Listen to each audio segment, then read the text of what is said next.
So my next guest, Ever Carradine, she and I had the opportunity to connect. I guess it was a couple of years ago, I want to say, if it's been that long, and yet I think it has. I have been a huge devoted fan of The Handmaid's Tale for years, was wrapped with attention for the final season, had to speak to Ever about that, but Ever Carradine is not just somebody who's content to sit on the sidelines. Not only is her advocacy showing through her acting and through the work that she does professionally, but she's also one of the people that puts her money where her mouth is, going out, joining the protests, making sure that she's a part of PACs that are making a difference. So I just wanted to say, Ever Carradine, thank you to the Katie Phang. Thank you, not welcome. And thank you. And joining me here on the Katie Phang News Channel is Ever Carradine. How are you? Hi, Katie. I'm good. That was quite an intro. I love that. Thank you. Listen, it pales in comparison to the reality of who you are and what you're doing. I want to get some of the fangirling out of the way. Okay, let's do it. The show, I didn't even have words to describe the emotions that I was feeling during the final season, but I want to focus on your character specifically, Naomi Putnam, who in the end was Naomi Lawrence at the end. Yes. Newlywed Bird's wife, that being that interesting relationship, a marriage of convenience, we'll say. But I want to focus on the very last episode because for me, your character arc of giving Madeline Brewer's character, Janine, poor one-eyed Janine, but giving her daughter back. And her daughter is named Charlotte. And by the way, my daughter's name is Charlotte. Oh my gosh. So when that happened, I was already just sobbing from Elizabeth Moss's character, just comforting Janine, having been safely delivered across the border from Gilead into whatever version of America we were having then. Right. But for you to willingly give her daughter back after everything you went through, were you surprised when you read that in the script that was going to be the end for Naomi?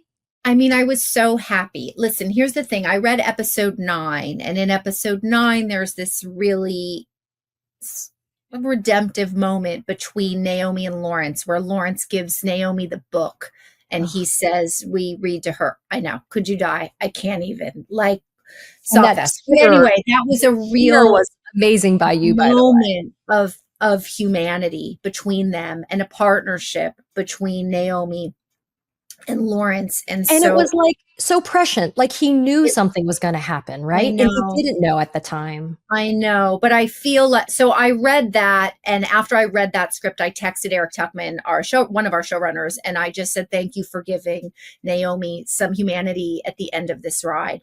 And at that point, there was versions of the finale. I think there was a draft where Naomi was no longer in that scene, where Aunt Lydia delivers Charlotte to Janine and says something about Naomi. And then when we were filming the wedding, Lizzie, Elizabeth Moss, came up to me and she said, you're in that scene. You need to be in that scene. So I don't know how you're going to get through it without sobbing, but you're back in that scene. It has to happen. We need to see it happen. And so, I don't know. I was just so glad to see her do the right thing. And I know there was a lot of chatter online, like Naomi would never do that. And Naomi would never this. And what I always say to people who say that about a character, I'm like, yeah, but she just did. She just did do that. And just take her at her word, which is why she did it. She says, I want you to be safe.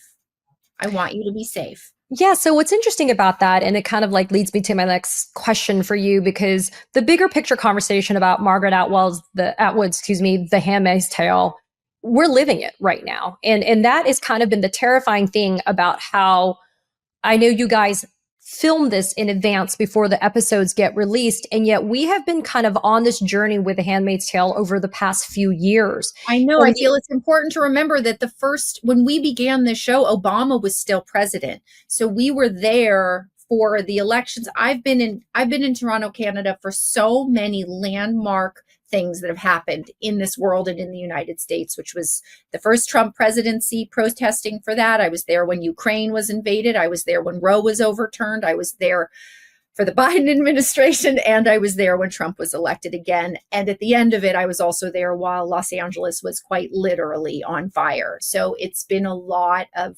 things at the same time happening while filming this show that I really feel is just the clearest warning shot. You know, it's such a clear warning shot to like keep your eyes open, pay attention, don't take your eye off the ball. And I think, you know, I think there are a lot of Americans who do have their eye on the ball, and there are a lot who are not paying attention in a way that I think that we need to. It's like our patriotic duty. But it's amazing, though, that we talk about Bradley Whitford's character maybe being prescient in that episode with you when he was talking about you continuing what he had begun with Charlotte. Yeah. But then we look at the book and we see at the very beginning of this story for these women. I mean, in the book and in the show, it's the women are clearly the ones that are suffering the most. And yet, as we talk about Naomi and Lydia, for example, not all the women suffered. It wasn't, even though they suffered in ways that we think they're suffering, there was a voluntary kind of embrace. So when you see women, GOP, Republican women specifically, when you see them be, in my word, and you don't have to use this ever, but they're complicit in the subjugation of their fellow women. How does it make you feel? Because your character was kind of in that position of privilege, was in a position of having the choice. And yet, did she really have a choice? Right. So I can tell you exactly how it makes me feel. Like a lot of times on this set, you know, the show is big, right? It's a big, beautiful set. It's a very immersive experience filming this show. And so sometimes as an actor, I'll just take it in as a human being. I'll take in this world, this fake world that we're creating. And the one thought that comes up for me every time I've ever been on set when I take a room in is that nobody's happy in Gilead and they are in a misery of their own making. So that to me is the warning shot to listen to this show. You know what I mean? They may have felt powerful at times, but nobody's happy. Nobody's happy in a dictatorship, not even the people at the top. It's just about sort of this constant quest for power, really. And women in Gilead have no power, and women in the United States, you know, when you strip away our right to make healthcare decisions about our own bodies, we lose our power. To lose the ability to say yes or no, this is what I'm going to do with my body. If you can't do that, what can you do? You can't do anything. And yet the parallels are inescapable to even the fictional world in The Handmaid's Tale to what we have now. Privilege does buy you, almost literally, things that you wouldn't have, right? So if you can't have children, you can, you know, force the child to be yours. Or in our real world, right? You could, if you get pregnant, if you have the means, you can go to a state, God willing, there's still some left, to be able to get an abortion. Even if you are a raging hypocrite as a Republican woman, your daughter gets pregnant, you can put them on the plane or you can go with them. I mean, there are things live. Or if you're a woman who needs a life-saving abortion, who wants to have that baby but can't because there's either something wrong with the fetus or having this baby to term will kill you, you can do something about it. Do you know what I'm saying? It's like so crazy. Anyway, sorry I interrupted you. And so you bring me to a really interesting thing. So in season 3, episode 9, because I wanted to make sure I cited it appropriately. It was the Tell me what. Remind me. Do I have to remind you of it? Yeah. No, it's going to be the one about the pregnant woman, right? You know it, right? The Georgia pregnant. So season 3, episode 9. The title of it is Heroic. The character of Matthew. And by the way, for those of you that are new to The Handmaid's Tale or haven't watched it, are going to go watch the women that are being used to forced birth women in Gilead. They take the name of the man of the household. And so the name of the household, the guy was Matthew. So this one was of Matthew. It's horrifically gross. Of Matthew being kept alive on life support after she had a mental breakdown and she was shot solely to ensure the birth of her baby. We have covered the woman in Georgia who was pregnant, who was being used as a vessel for the delivery of her baby. And we do have an update. A human incubator. I mean, that's really what it is. It's using a human being. It's using a life as an incubator. And here's the thing. So the woman in Georgia being pregnant was kept on life support solely for the purpose of being able to give birth. The update is the baby was born on June 13th, 1 pound, 13 ounces via an emergency C-section, currently in the neonatal intensive care unit in the NICU. And the mom scheduled to be removed from life support on Tuesday, June 17th. I mean, ever. The fact that we have a literal, real life thing that was depicted in a series that you were in, which was supposed to be fiction. Your thoughts about it when you heard about this poor woman in Georgia? I was so sick about it, honestly. It came up on my news feed and I thought this can't be true. Then I read a little further about it and I thought, well, she must be, 38 weeks pregnant or something. She must be about to pop.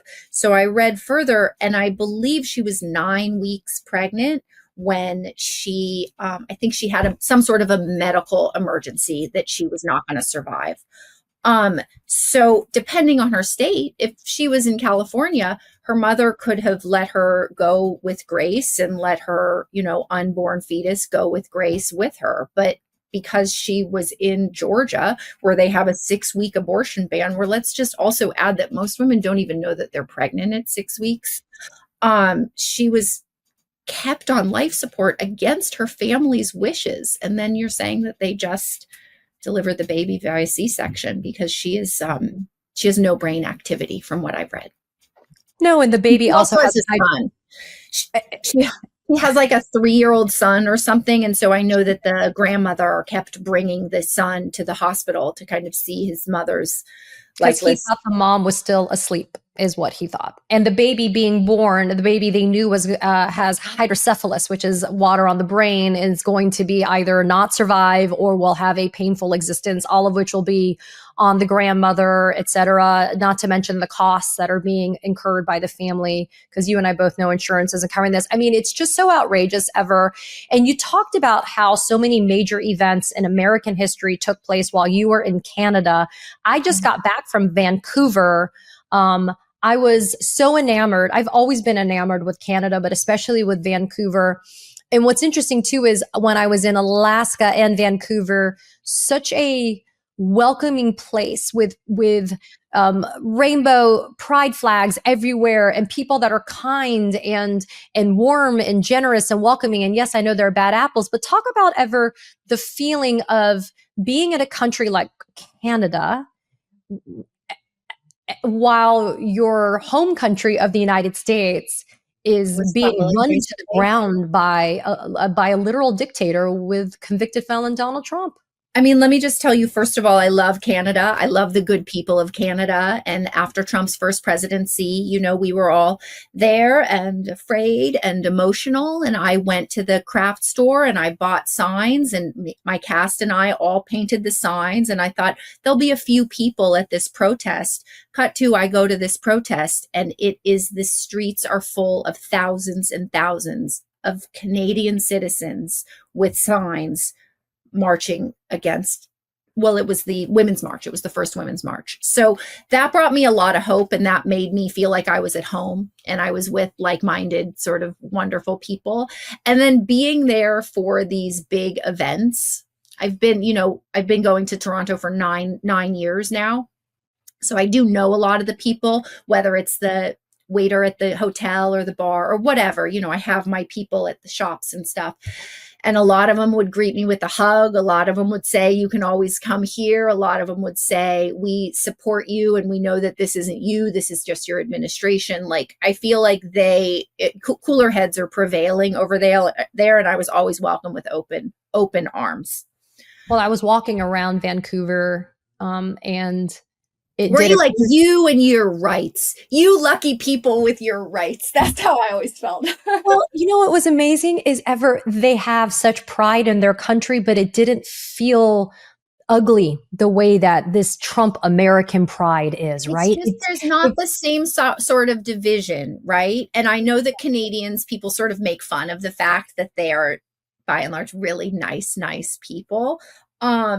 but I really felt like they had my back while I was there. I was there. Bruce Springsteen was playing right before and right after in November, right before and right after the election. And I went with some castmates the night before the election. And Bruce Springsteen went up on that stage and he said, "Tomorrow's a big day in the United States of America, and I need you to pray for us." And that place went crazy. Applauding, cheering. We all know how it ended, But I mean, what's kind of crazy though is, I'm walking around and I'm feeling so good about being there, and at the same time, it didn't escape my notice that even in The Handmaid's Tale, Canada is a place of refuge, yeah. albeit briefly, for not for all, but kind Right. of a place of refuge initially for people that are fleeing America, right? That are fleeing Gilead. And I think about how things have been co-opted by Trump and this party, right? The Republicans. So pride in our American flag, certain emblems, certain concepts, songs even that, we should all feel pride in terms of being Americans. Those things have been co-opted and they've become almost ugly in their symbolism. I know. I feel like that's why I was at the No Kings Yeah. protest on Saturday, and I just want to add that I did have my friends and I all had American flags on our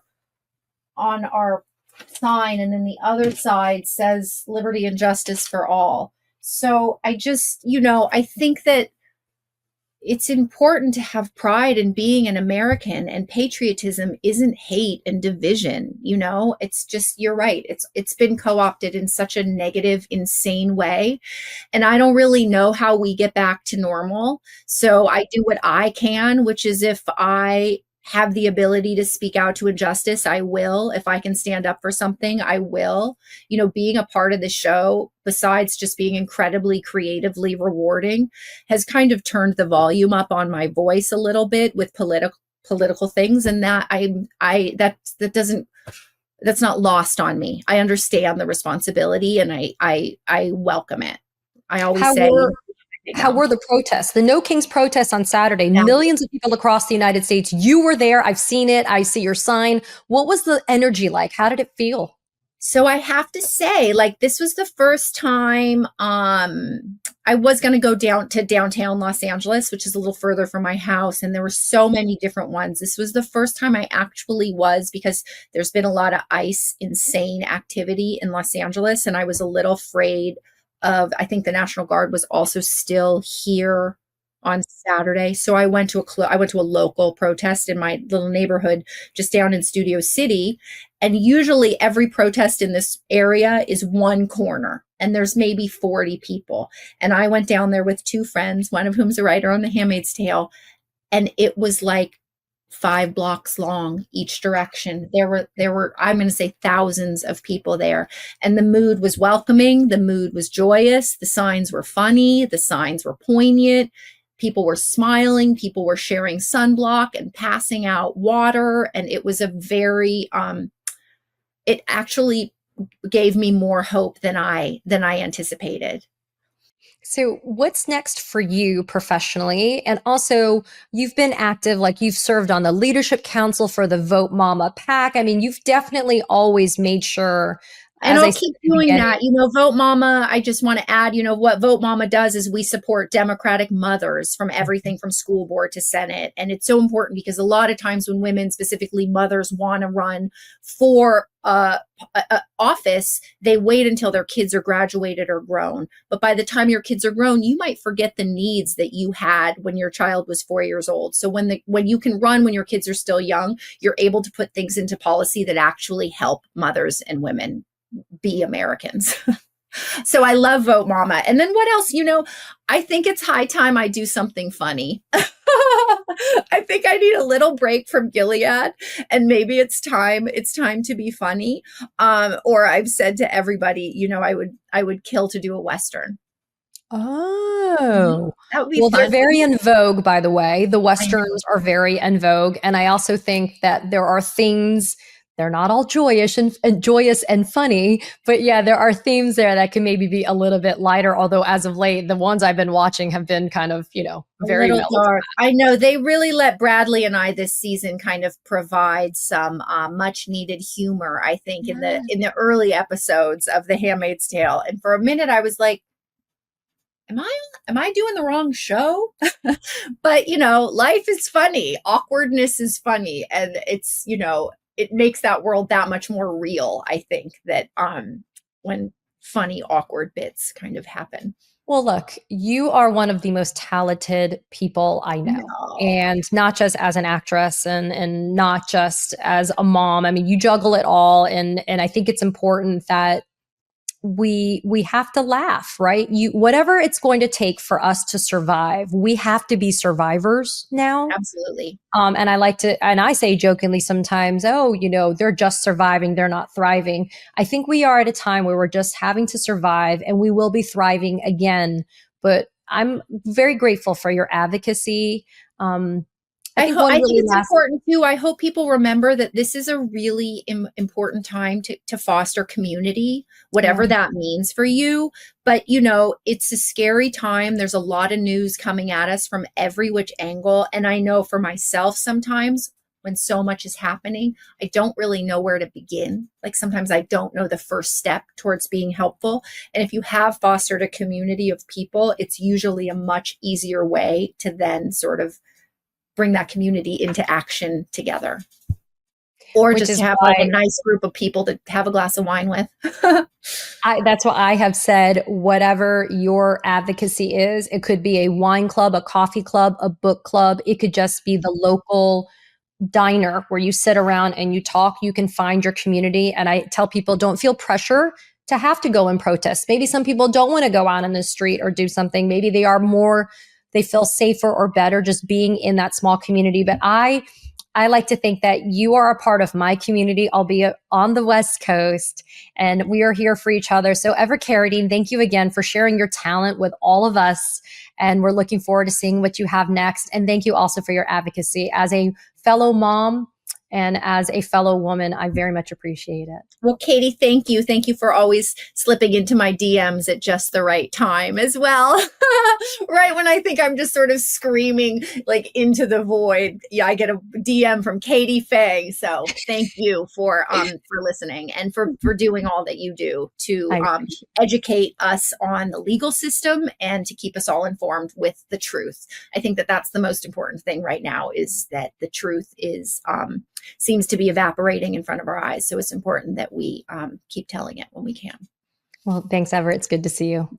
Thanks, Katie. Katie Phang here. The truth matters now more than ever. So hit that subscribe button so you don't miss a thing. Thanks for watching. Ambassador Michael McFaul, U.S. Ambassador to Russia from 2012 to 2014, served on the National Security Council in the Obama administration. He's a scholar and he's an author. And his latest book, entitled Autocrats versus Democrats, China, Russia, America, and the New Global Disorder, takes a keen look at how this is not your mother or father's Cold War. And I was so grateful that he actually also gave us some incredible insight during this interview into what's happening with those military strikes off the coast of Venezuela and why we need to be looking at American unity if we're going to actually have any chance in this new Cold War. Take a listen, and I urge you to also get his book because it is a must read. And joining me now, it truly is a privilege to be able to spend time and really be able to spend time with Ambassador Michael McFaul, who has one of the most incredible new books out that is a must read. It's entitled, Michael McFaul's book is entitled Autocrats versus Democrats, China, Russia, America, and the New Global Disorder.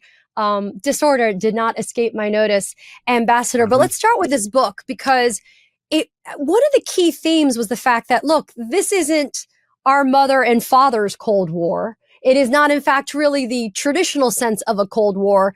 The rules of engagement have changed. And kind of just high level, what are you talking about when you make that assertion in the book? Well, first, thanks for having me. Thanks for talking about the book. I did write this book in part to answer the question, are we in a new Cold War or not? And I do see some similarities, but I see a lot of differences. And I think the differences in some ways are more important than the similarities. Sure. So with respect to Russia, Russia's the weaker country in the triangle, right? America, strongest country in the world, China number 2, Russia number 3. But I think we have tended to underestimate the threat from Russia because Putin is a risk taker. He has more limited capabilities than Xi Jinping.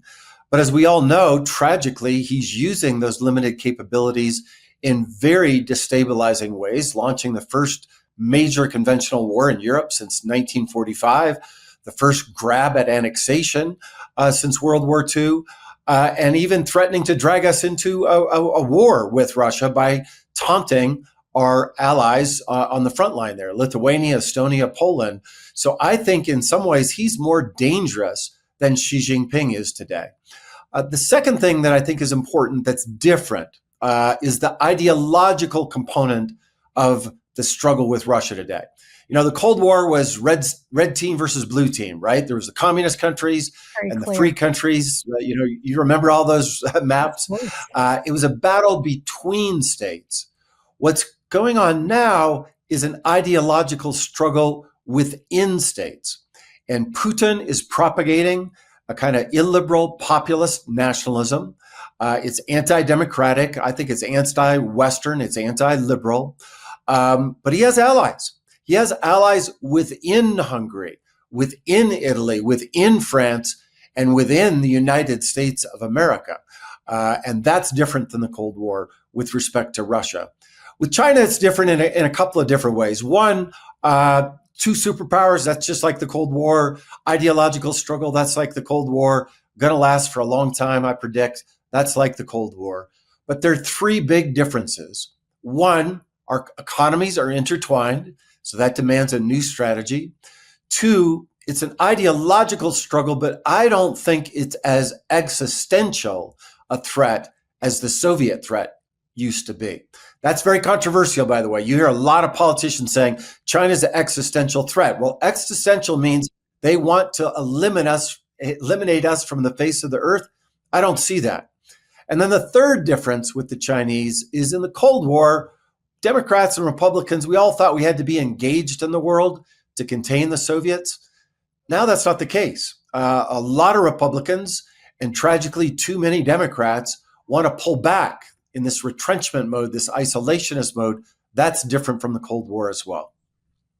Well, and that's why we see Trump totally perverting this idea of America first, right? This idea of saying that his version of American exceptionalism is American isolationist policies. And it's this idea that we don't have to be a part of NATO and we should not be a part of a global partnership. One of the kind of critical things that you assert in your book is that the most significant threat to the U.S. global strength is actually internal. And that makes sense, right? Because with this Trump administration, political erosion of unity is the goal. And frankly, anything that ends up being a priority for this administration is driven by his grift. How does it benefit himself? And so economic might with countries like China gets all messed up with his tariff policies, for example. And then when it does come to something like the Russia-Ukrainian war, he clearly favors Putin, even though Russia is the biggest existential threat to democracy that exists. How do we make these things fit, though, if we recognize that Russia is the biggest existential threat to us, but we see Donald Trump catering to Putin and really not giving Zelensky the help that in his country that they truly need? Well, I don't think President Trump has read my book. I don't think he thinks he doesn't think in terms of autocrats versus Democrats. He hasn't learned the successes from the Cold War. So in my book, I talk about some of the failures of the Cold War and mistakes we shouldn't repeat. And then I talk about things that are different. We already talked about that. But I also have a chapter on the successes. And if you think about how we prevailed in the last era of great power competition, at the top of my list was we had strong allies and we worked with multilateral institutions. Trump is doing the exact opposite of that. He's pulling out of multilateral institutions. He's just backing away in this isolationist way. And even with respect to our closest allies in Asia and Europe, he's treating them like he doesn't care about them. I mean, to continue to threaten to invade Denmark and to make Canada a 51st state, I get it. Some people say, oh, Mike, you don't understand the president's sense of humor. Well, I can tell you the Canadians don't find it funny. And it just creates unnecessary tension within our alliances. And then second, the president just doesn't seem to understand that if we are going to preserve the free world in Europe and in Asia, we need to do all we can to help the Ukrainians stop the invading Russian army in their country. Because if Putin wins in Ukraine, NATO countries are going to be threatened. That will demand more of our attention and, God forbid, drag us into a conventional war there. But it also has implications in Asia. I was just in Taiwan 3 months ago, and no group of people that are watching more closely what's happening in Ukraine than the people on the island of Taiwan. I saw lots of Ukrainian flags in government offices because they understand that if Putin wins in Ukraine, Xi Jinping is going to be more emboldened to invade their island. But conversely, if he's stopped in Ukraine, then Xi Jinping might think twice. So I think these things are deeply intertwined, and I wish the president would engage more deeply to give the Ukrainians what they need: better arms, but more effective arms, more arms, and the same with sanctions. More sanctions, implement them more effectively, and make them much more comprehensive. Well, instead of giving a focus by our American military towards helping the Ukrainians who have been courageously fighting back for years now, beginning with the annexation of Crimea all the way up until now, instead the United States is focusing its attention on some allegation without providing evidence, Ambassador, that there are narco-terrorists from Venezuela and Colombia. And so we have now parked the USS Gerald R. Ford in the Caribbean Sea off the coast of Venezuela. I mean, Ambassador, this is the most absurd flex of military strength that I have seen in my 50 years on this planet by the United States. Instead of focusing on real threats to American democracy, we're trying to do what in Venezuela and with Colombia? First of all, Katie, I can't believe you're 50 years old. That's not true. But second of all, this is a mistake in many concentric circles. Let's break it down. Yeah. First of all, we do not know that they're narco-terrorists. We keep hearing about this exquisite intelligence. Nobody's ever provided that to Congress or the American people. So we just have to trust that we're killing terrorists. We don't know that. Second, if we're going to go to war, we should have a debate among the American people and in Congress about what national security threat is at stake. What imminent threat is at stake? And is this the only means, killing people? That's the only means to stop it. I'm skeptical. I haven't seen that evidence. Third, there's a bigger problem here. When we do this in this unilateral way and move all of this military might to attack these boats, we're alienating almost the entire rest of the world. We're alienating our allies. None of them have come and said, America's threatened. We are rallying to help our American allies. That's what they did on September 11th. That's when NATO declared an attack on one as an attack on all, and they went to war with us in Afghanistan. Not a single ally is doing that. That's the first one. Second, in the region, this is just, you listen to what democratically elected leaders in the region. I'm not just talking about the Cuban dictatorship. I'm talking about the whole region. This reeks of an earlier era of American imperialism in the region. And we are going to alienate those countries. And that, to me, is going to turn them over to Chinese influence. The Chinese have been working in Central America and Latin America for a long time. They have cultivated a lot of relationships there by providing economic assistance and building things. And we're not in that game. Another big mistake of the Trump administration. He just shut down USAID. I can tell you the Chinese are not shutting down their economic assistance programs, but by doing this in such a unilateral way and just declaring, because we're powerful, we can do it. Well, yes, we can blow up these ships in the Caribbean, but it weakens our reputation in the region and around the world. And in my view, it just does not serve America's national interest. And the last thing I want to say about this, because I have lots of friends from Venezuela, human rights activists, democratic activists, many of them living in exile. Maduro did not win the election. He stole that election. Gonzalez should be the president of Venezuela. I believe that 100%. And the free world, the democratic world, should be doing all we can to put pressure so that the people that the Venezuelans, the president that the Venezuelans elected should become president. But going to war, I'm just highly skeptical that President Trump cares about democracy in Venezuela. He's never said anything about promoting democracy anywhere. So this idea that somehow he really cares about human rights and democracy in Venezuela, I'm skeptical of. And then finally, I would just note in my book, I write about this. When we use military force allegedly to promote democracy, we're 4 for 17. 4 times it's worked, but the rest of the times it hasn't worked. It's not a great instrument for promoting democracy. And so for all of those reasons, I just wish we would have a bigger debate about what's going on here, because we should not just let the executive branch declare war, claim that people are narco-terrorists, and then assassinate them without any due process to figure out who they actually are.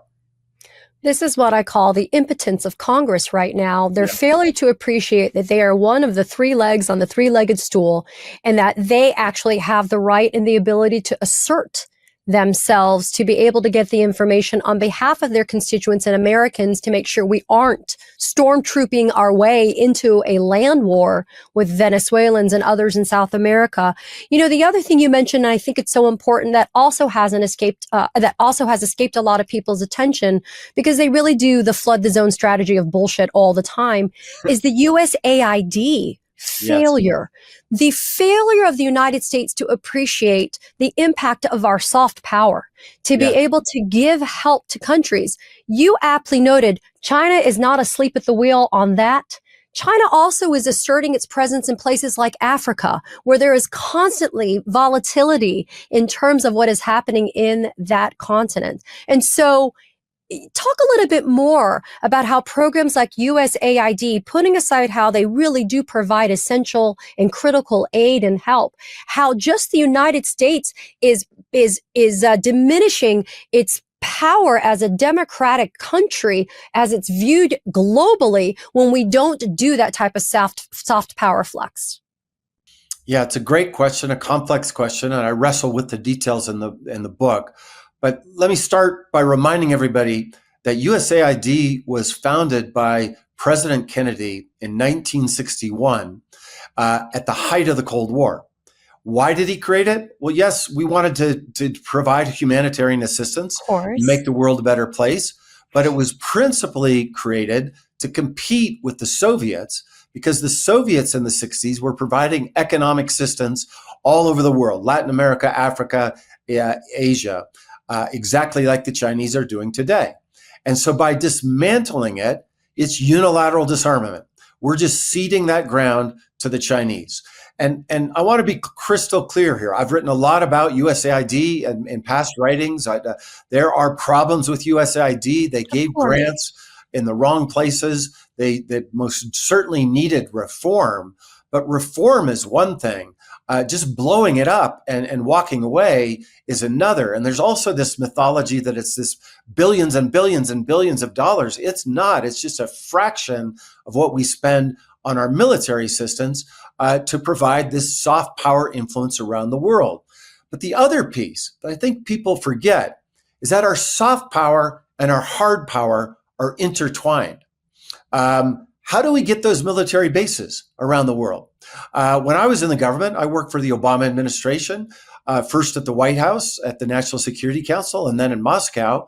And we had a base out in Kyrgyzstan, Manas Air Base. It was the most important base for us for flying our soldiers, our warriors, into Afghanistan.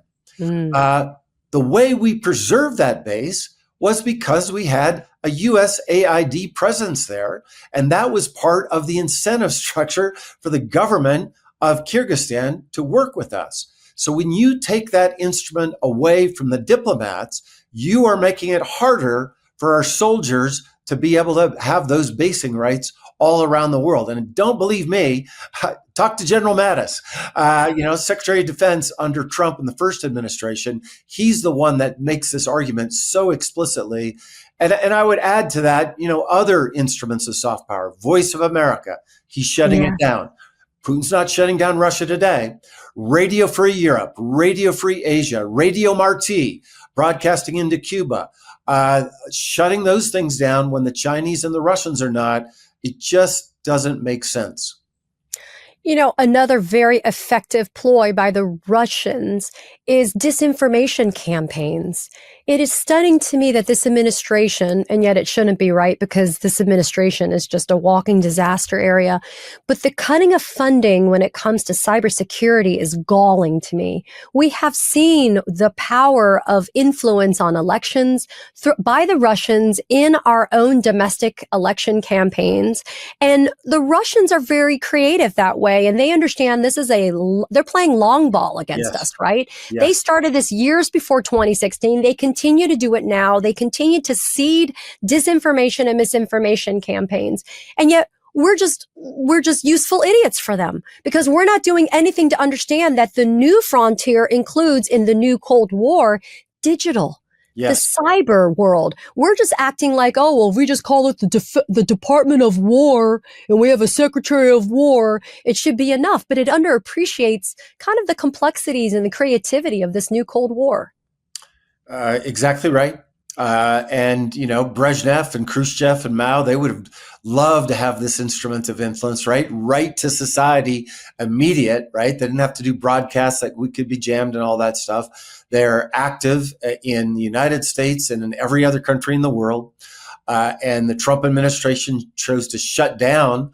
It was called the GEC, that was the part of the State Department that monitored disinformation and tried to do something about it.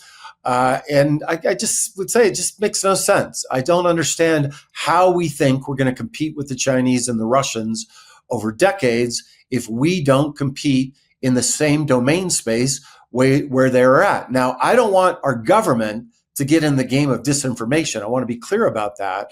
But I do want our government to be helping Americans distinguish between what is actual independent media and what is government-sponsored, foreign government-sponsored media that they see in their feeds every single day. I would appreciate the following, which is, to your point, this is clearly not the Cold War that we had before, because I feel like there was some measure of domestic unity that made us truly understand as Americans what the fight was for. Yes. I mean, I had the privilege last November to go visit the D-Day beaches and to go to the American Cemetery. This was just a couple of weeks after the November 2024 election.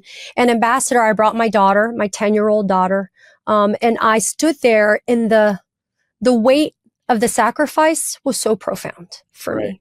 And it was humbling to be reminded that when it counted the most, people, including our allies internationally, said, we're helping to make sure that we don't have Nazis across the world, right?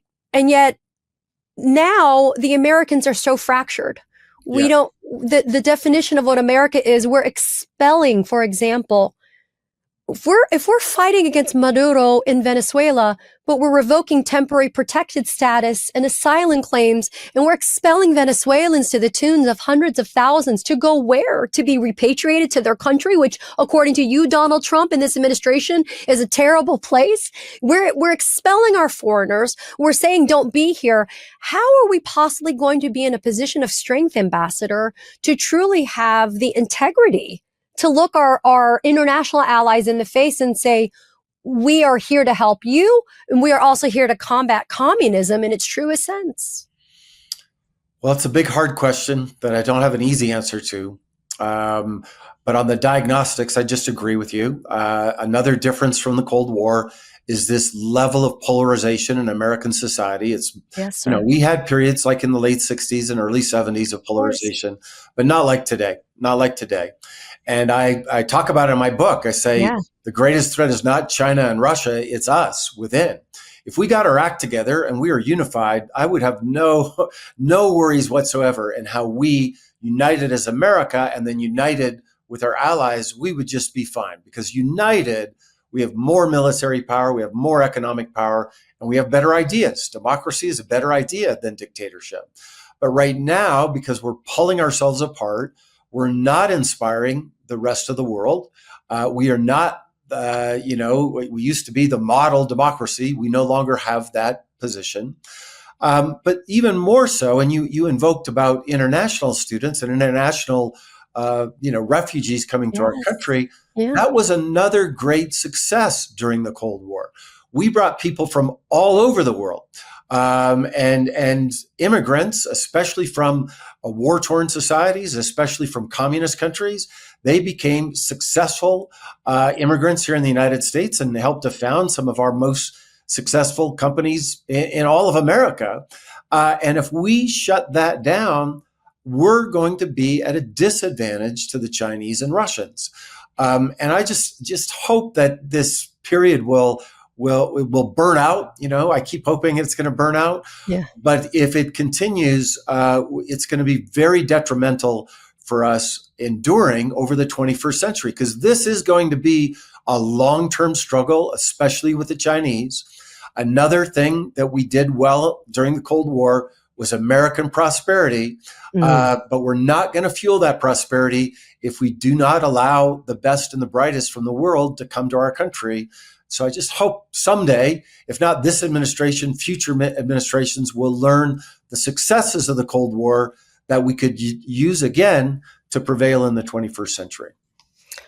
Well, I know a fix, and an immediate remedy would be for them to read your book, because it answers all of those questions and then some. Ambassador McFaul, thank you so much for coming here to talk about it. You are welcome to come back at any time. I am personally disappointed that the Ukrainian push to defend democracy doesn't get as much coverage as it merits. I feel like it's been backburnered, but I'm grateful for you to always be a voice for the Ukrainians and for democracy at large. Your work is essential for our democracy. So I am so appreciative for you to take the time to hang out with me and with all of my viewers. Thank you so much.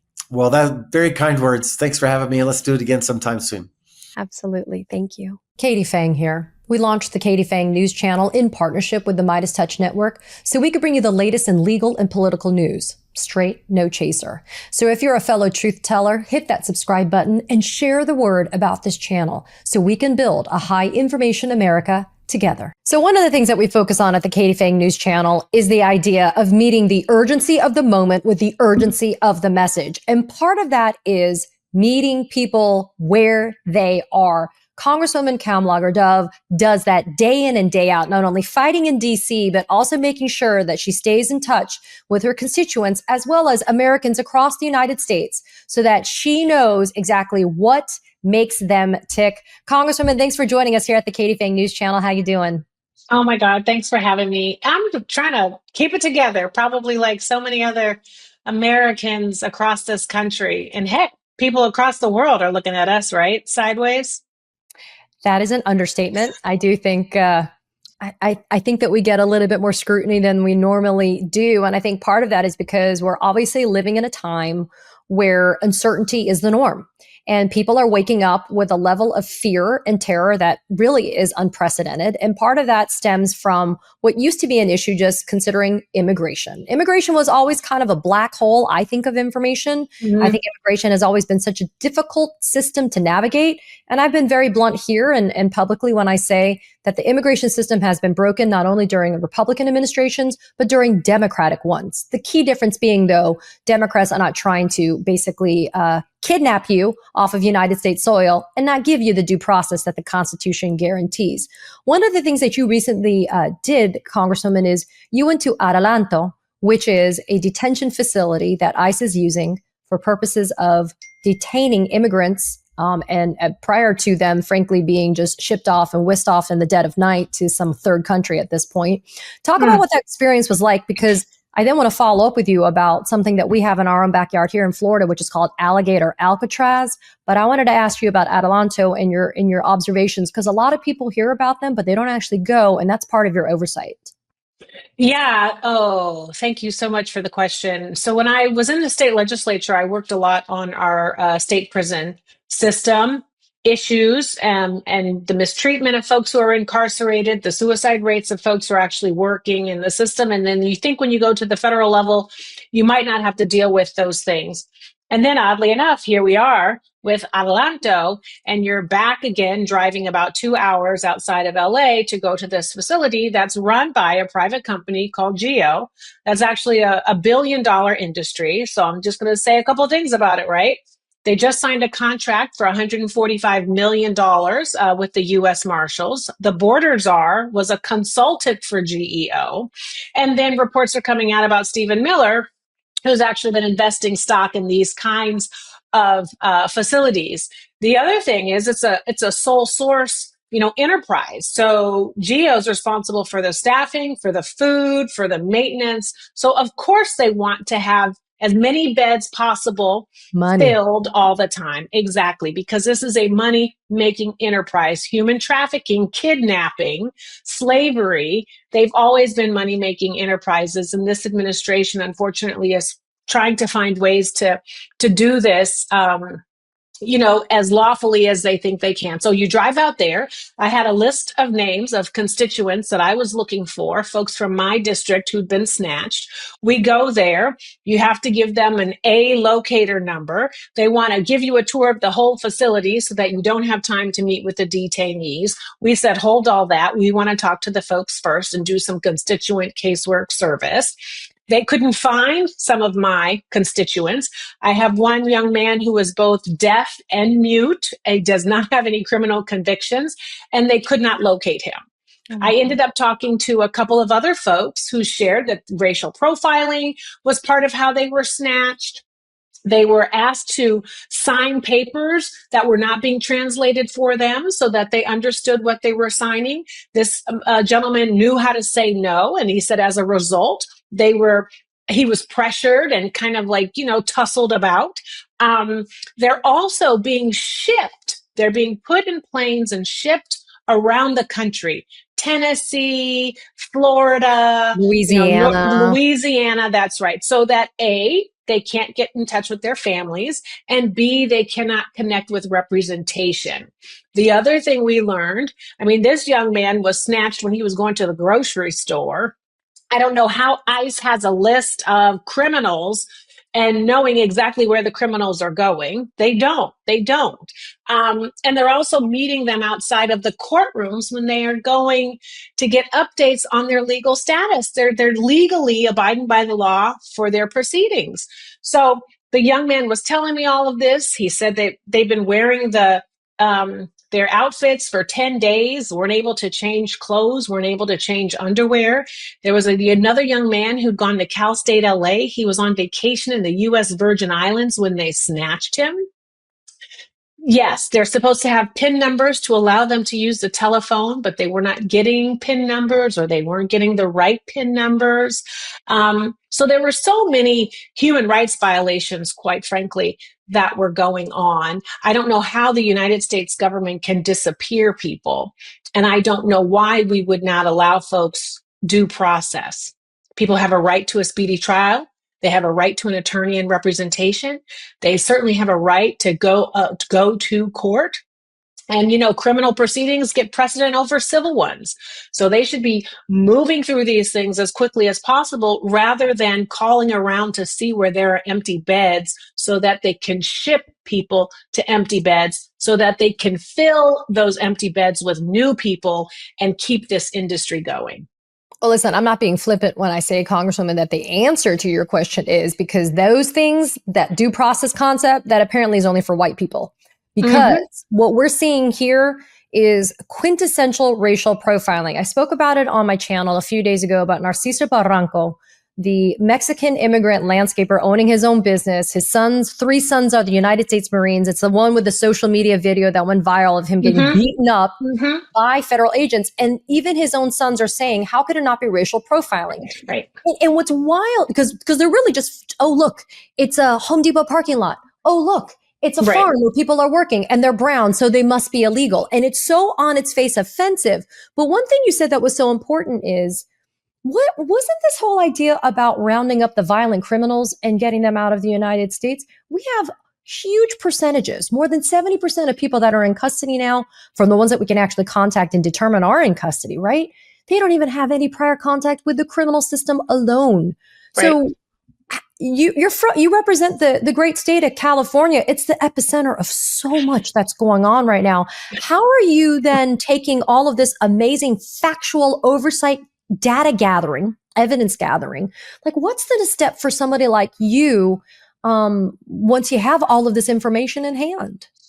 Well, first, it's compiling the data, right? I like to tell people California is the 4th largest economy in the world. And we also have the largest number of immigrants in the state. Yeah, I mean, in the country. Our state has the largest number of immigrants in the country. Those 2 data points go hand in hand. There is a reason why our economy is so vibrant. Then I like to say, let's widen the aperture and talk to me about who you think is an immigrant. You know, I submit to you, we're only talking about rounding up brown folks. You know, the man in the White House married 3 times, 2 of whom were to immigrant women. Let's talk about the contributions that our immigrant communities, you know, have afforded this country to allow us to be so strong, so competitive, so innovative, right? And so why aren't these folks chasing folks in the doctor's offices, in the research labs, in the courtrooms, you know, rounding folks up on the bench? Because we're rounding folks up in law enforcement because you have immigrant communities in all places and spaces in this country. Then B, let's talk about the money. This is going to cost us an additional $1 trillion, these deportations, okay, to our deficit, because they want to build these big ass facilities. They're paying all of these folks. And let me tell you, in our Judiciary Committee, we actually passed, Republicans passed a bill that said they could hire January 6ers to Homeland Security and to ICE. So you actually don't know who these folks are, okay, wearing these Amazon purchased outfits, masked up, not giving you a judicial warrant, okay, and snatching you. And then taking you God knows where. So part of it is getting all of that information and then sharing it. I submit that the 15 million people who were protesting on No King's Day were saying, this is not right. This is not legal. This is not constitutional. And this is not what we're talking about when we're talking about immigration policy. 70% of the folks in Los Angeles who have been detained do not have a criminal conviction. I have never heard of a story about an MS-13 cartel boss who was in 3rd grade, who was the Enrique selling ice cream in Culver City, who's been snatched. They're doing it to legal immigrants. They're doing it to folks working through the process and U.S. citizens. And, you know, in Florida, a 49-year-old Canadian killed in custody. Okay. So I think the more we talk about it, the more people get enraged. And then I think that's also why this administration starts pivoting and starts doing more dangerous and absurd things to distract us from staying on point. Iran. Yeah. Right, with no evidence. So, of course, we had a hearing. I mean, we had a little briefing today, which I was like, Elmo could have given me more information than what I was getting from you all. But this administration is about deflection, distraction, and fabrication. So we have to keep talking about all of these things to and through 2026 because we cannot continue this kind of backsliding. Well, and you know, the bigger picture theme here is always the kind of the white Christian nationalist great replacement theory idea, right? It's I call it the whiteification of America, because if you start taking, and it's a bait and switch too, legally speaking, you revoke temporary protected status, you revoke humanitarian parole status for people, you go to courts and you you get these cases dismissed for people that are trying to go through the quote legal channels. Because, right, that's always the GOP retort. Well, yeah, I came here legally, or why can't they just be here legally? And the people that are trying to do those channels, it doesn't make them better than those that don't. Let me be very clear. It does not. But those that are, the bait and switch is, psych, we're going to dismiss your case so that we can seize you in the hallway at the courthouse. Or, hey, you had that TPS, that temporary protected status. We're going to revoke it now. So now you're technically in illegal. Right. They're gaming the system so that you always lose if you're not white, basically. And they're using fear and they're using ignorance around immigration to perpetuate these unlawful actions that they're doing. You know, I like to remind people, Elon Musk came here illegally as an immigrant. Okay. And he was an overstay as well. Mm-hmm. He was an overstay as well. And what did we do? We gave him $400 million in US taxpayer dollars to help him with Tesla. You know, the Republicans astound me because they're like quietly trying to call the administration to say, oh my goodness, this is too much. You know, now you're deporting Cubans. Now you're deporting Venezuelans. Now you're coming after the people that I actually am trying to represent. And this administration is saying, oh no, I'm an equal opportunity discriminator when it comes to deporting folks. And what I like to remind folks is economies will continue to tank and go into the gold toilet if these things continue. You know, farming, agriculture, hospitality, construction. I mean, B, ICE can't determine who's legal and who isn't. And that's even not their role. That's not even their role. That's what makes this almost like a horror movie from Tubi. So you're in California. I'm in Florida. I'd rather be in California, frankly, than Florida. But I'm sure you have. California. But I'm sure you've heard kind of this. It dovetails with what you just said, though, Congressman, which is there's a lot of buyer's remorse out there now. Mm-hmm. Especially in our Hispanic and Latino communities. There is a lot of buyer's remorse. And you look, I always say this because I like to be very honest with everybody and transparent. My humanity struggles a little bit because I do believe that this is the find out part. Because listen, he was very adamant. And one thing you can say about the orange turd is this. He was very clear about day one what he was going to be doing. So to the extent that somebody's sitting there now saying, oh my God, look what's happening to me. Well, you were okay with it happening to somebody else until it actually impacted you. And then there's a part of me that's like, well, you know what? Look, sometimes people have to go through it themselves where they find the humanity and the empathy to maybe understand why that was bad in the first place. But along the way, a lot of innocent people get ensnared in these very wide nets of terror. What are you hearing about this from your constituents in California about this idea of buyer's remorse to support Trump? Because listen, immigration was a huge pillar of that campaign of his. Yeah. A lot of my constituents say, don't cry for me, Argentina, because we were out and Venezuela hustling. And Cuba, right, but I could go on. Yeah. Yeah. We were out hustling, trying to get folks to vote, trying to say, hey, 2025 is real. This is exactly what this man is going to do. And why do you have to have so many purity tests when you're talking about our candidates, when you really are looking at both of them disproportionately? And I think this is a reminder that when you go into the ballot box and you're only thinking selfishly about you rather than recognizing that you are part of a larger community, you are going to get screwed 9 times, 10 times out of 10. And a lot of folks went into the ballot box and they said, hey, I hope this guy does screw them because those folks are not like me, without really thinking 2 or 3 or even 1 step ahead to say, actually, we are connected. Our economies are connected. The cost of living is connected. You know, how we're able to have a safe community is connected because, you know, folks who've deported or who are detained are not paying rent. You might be a landlord. Where are you getting that rent money from, right? Folks who are detained or deported might be your employees. Hell, they might even be your employer. Hey, they might even be the person who is tutoring your child. And then what are you going to do? So this is an opportunity for us to widen the aperture and say, what role am I playing in my community? We are in the find out stage, and it's going to get worse and more uncomfortable. And I do not have time for folks who want to come back to me and say, can I get a refund? Because you cannot.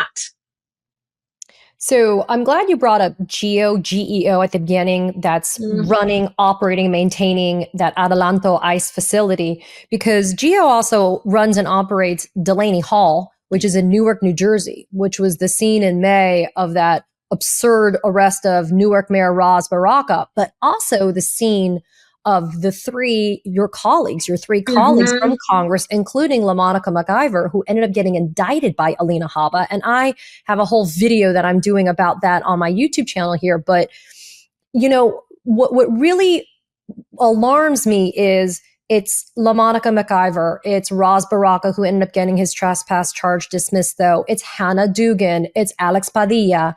I mean, I could just keep on ticking off this. Talk about this concept of creating the climate of fear, even in a co-equal branch of government. The Well, executive branch trying to intimidate members of Congress so that yeah. you guys just stay on the sidelines silent and you don't say anything. Well, you hit the nail on the head. This is an administration that doesn't believe in the three branches of government, and in fact, only wants there to be one branch of government, right? So he said, well, I had my folks and we tried to buy as much of the Supreme Court as we could and some of these lower courts with these appointments. They need to do right by me. And if they don't, then we're going to try and impeach them, even though we want to say we're not going to, but we certainly want to limit their ability and their authority. And then you have the congressional branch, right? The legislative branch, Republicans saying, okay, Daddy Trump, whatever you want. I have lawyers in judiciary who are Republican. And if there was any other person who was in the Oval Office, they would not be doing what they're doing. But this complicity, this silence is really deafening. And all of their bar cards, I think, should be snatched. The whole thing with LaMonica is about intimidating women.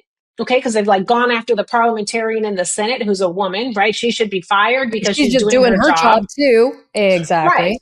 And she's saying, no, I'm not going to let you thieve on the Senate side. Right. And so with LaMonica, it's like, I'm going to silence you. We're going to show brown, black, Asian, women that you're not in control. We're going to drop the charges for these other folks, but we're going to go in hard in the paint and hopefully folks won't rally behind her or around her.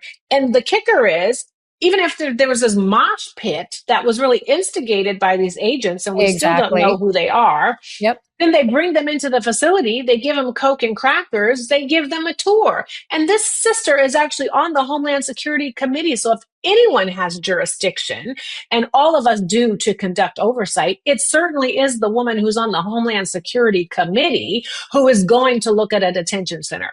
So that's how you know all of this is a farce. And once again, it is to distract us from a very petty and petulant person in the White House who is determined to take away our rights and freedoms, silence us from dissenting, which actually is a right that we have, and then steal all of our money so that he can have slush funds to do whatever he wants to do. We are still going to be around when he is gone, and we're going to have so much shit to clean up.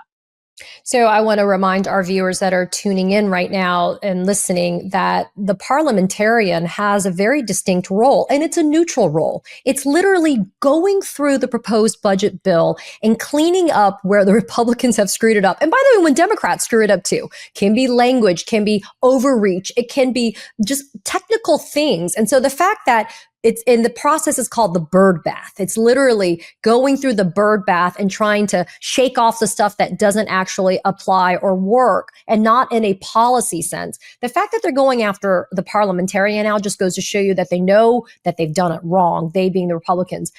Congressman, I just wanted to also ask you this.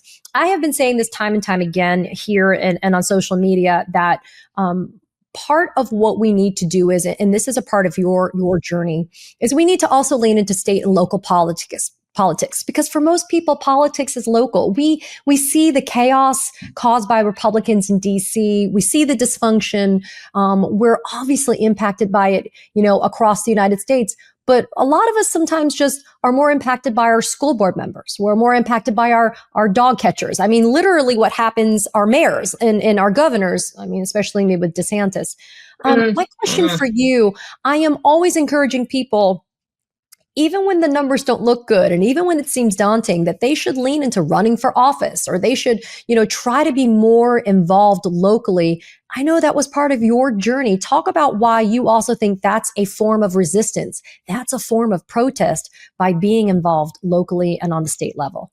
Yeah, so I got my start because my boss, who was an elected official, told me to run. And she told me to run multiple times. She said, "You are as qualified as anybody else. You've been working with me. You know the constituents, you know the district, you know the issues. You can do it." You always do think there's someone out there more qualified than you. And then oftentimes you look at the men and you're like, I know I'm more qualified than that person.